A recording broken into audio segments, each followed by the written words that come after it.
lycée, j'étais plutôt attiré par tout ce qui était physique en général. J'ai toujours aimé être en extérieur, passionné par les volcans. Comme tous les petits garçons, j'étais attiré par les dinosaures. C'était cet aspect connecté au concret, au sol, qui m'a beaucoup plu. Je suis venue à la géotechnique par la géologie, ce qui était vraiment la matière qui me plaisait depuis toute petite. J'ai eu la chance de tomber sur un prof qui était passionné de mécanique des sols. La géotechnique, c'est l'association de l'ingénierie et de la géologie. On va adapter une structure humaine aux matériaux naturels qu'il y a sur place.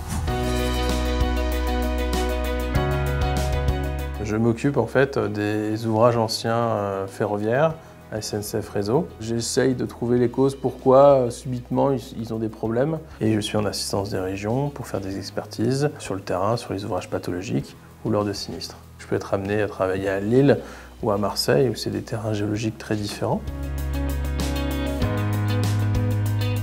La géotechnique, on la voit pas, hein. On voit le bâtiment à la fin qui est dessus, puis dessous on ne sait pas trop ce qu'il y a, tous les problèmes qu'on a eu pour faire tenir ce bâtiment.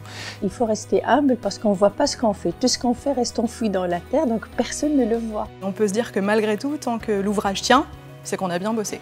On construit des ouvrages dans le sol sans voir véritablement ce qu'on fait, et c'est qu'à la fin, lorsqu'on terrasse nos ouvrages, qu'on découvre le résultat de notre travail.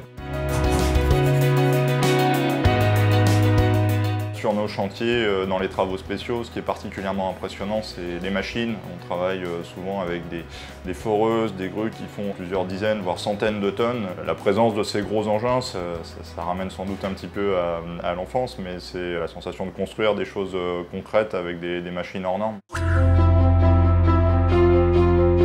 Notre métier est extrêmement divers, on travaille sur des projets très variés, on travaille sur des projets portuaires, on travaille sur des grands projets d'aménagement public comme des métros, des tramways. On ne fait jamais la même chose dans ce métier-là parce qu'on travaille sur un matériau naturel. Cette diversité fait qu'au quotidien, vous n'avez jamais l'impression de faire la même chose.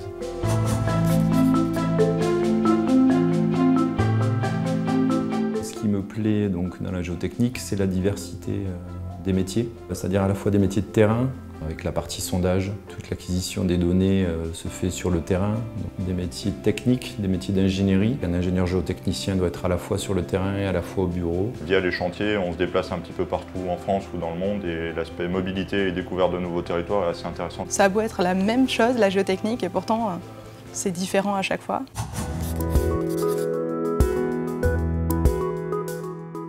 En ce moment, je travaille sur un pont suspendu au Chili, qui fait à peu près 2,5 km de long. Ce sera le plus grand pont suspendu d'Amérique latine. Je suis allée au Chili 3 fois 2 semaines, essentiellement pour suivre la campagne géotechnique. On a fait toutes les fondations de l'ouvrage et c'était super intéressant parce qu'il y a des volcans, des failles sismiques, il y a un courant super fort, il y a plein de contraintes. On travaille sur des ouvrages qui sont du coup challenging et assez audacieux, donc il faut trouver des solutions qui soient un peu innovantes et c'est un peu le projet de tous les défis.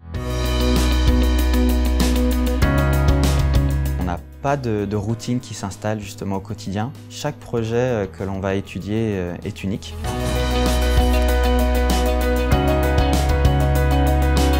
En laboratoire, le travail consiste notamment en l'analyse des échantillons qui ont été prélevés sur le site. La géotechnique, c'est une discipline qui est très exigeante, surtout qui nécessite beaucoup de curiosité de notre part, puisqu'elle va interagir avec beaucoup d'autres disciplines, beaucoup d'autres acteurs de la construction. La géotechnique, c'est passionnant. Diversifié et pluridisciplinaire. C'est fondamental. C'est particulièrement stimulant. La géotechnique, c'est marrant. Moi, ça m'amuse beaucoup de travailler là-dessus. J'ai un fils qui fait des Legos, je suis pas loin de faire la même chose, quoi. Je monte des campagnes expérimentales et je travaille plus précisément sur les interactions sol-structure avec un outil qui s'appelle la centrifugeuse géotechnique. La centrifugeuse, c'est qu'on travaille sur des modèles réduits. Nos modèles réduits peuvent faire jusqu'à 2 tonnes. C'est des modèles réduits de sol avec des fondations dedans. On les soumet à une macrogravité.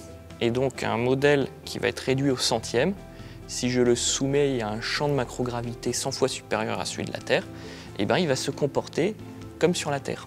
Et donc je peux venir les casser. Et c'est pas grave si on les casse. On a un projet sur justement les futures éoliennes en mer. Il y en a certaines qui sont retenues par un seul gros monopieux. Et là, on est dans l'inconnu parce que c'était des types de structures qui n'existaient pas avant.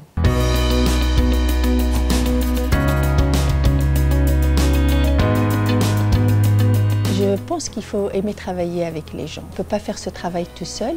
On apprend tous les jours.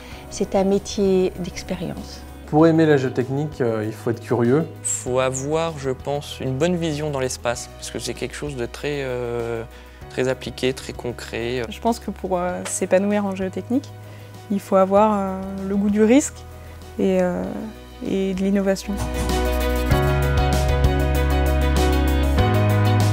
Là, actuellement, je travaille sur le chantier du Grand Paris Express, où je suis directement sur le chantier de la ligne 15 Sud, et je suis en charge du suivi géotechnique de la gare de Châtillon-Montrouge. Et c'est nous qui gérons les problèmes du quotidien, donc quand il se passe quelque chose, il faut pouvoir réagir tout de suite, d'où notre proximité avec le chantier. Il y a certaines gares qui vont jusqu'à 50 mètres de profondeur. C'est complètement hors norme par rapport à ce qu'on faisait à une époque. Il faut tout réinventer. Et là, on invente le métro du futur. Donc c'est en train de devenir concret. Le métro est vraiment en train de se creuser. Et je me dis qu'un jour, j'aurai les pieds dans la gare sur lesquels j'ai travaillé pendant des années. Je me suis dit que tant qu'il y aurait des hommes pour construire des trucs, il y aurait besoin de géotechniciens pour que ça tienne.